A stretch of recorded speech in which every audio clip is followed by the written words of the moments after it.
सरकार ने बड़ी अपनी शक्ति दिखाई थी और राष्ट्रीय स्तर पर इसका चर्चा हुआ कि बिहार में जाति आधारित गणना हुआ। लगभग 500 करोड़ नकद और सरकारी कर्मियों के खर्च को जोड़ रहे तो 5000 करोड़ का खर्च हुआ है। लेकिन आज जिन लोगों को सर्वे इसलिए कराया गया था कि जिन लोगों की हालत खराब है उनको अच्छा किया जाए, लेकिन उसमें अकलियतों की 2 लाख नौकरी और शेड्यूल कास्ट की 1 लाख नौकरी खत्म कर दी गई है, उस पर कोई चर्चा नहीं हुआ।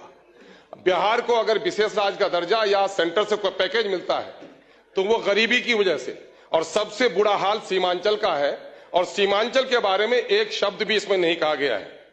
एएमयू और एम्स जैसे संस्थाओं को सीमांचल की जरूरत है, उस पर कोई बात नहीं की गई है। रिबनू में व्यापक भ्रष्टाचार है, पूरे तौर पर रिबनू के कर्मचारी लोगों को लूट रहे हैं।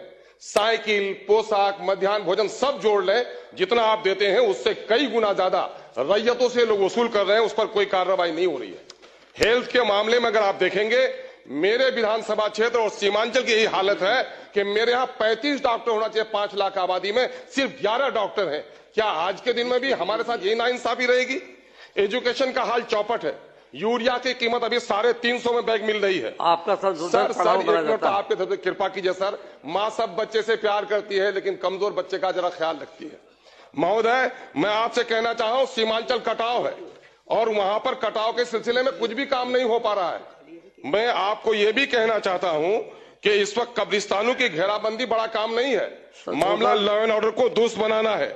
इस वक्त गरीबों को उजाड़ा जा रहा है और माननीय मैं गृह मंत्री से कहूंगा कि बुलडोजर एक खौफ का मामला हो गया है। कानून का राज जरूर स्थापित कीजिए, लेकिन बुलडोजर के नाम पर गरीबों को मत आप डराने का काम कीजिए।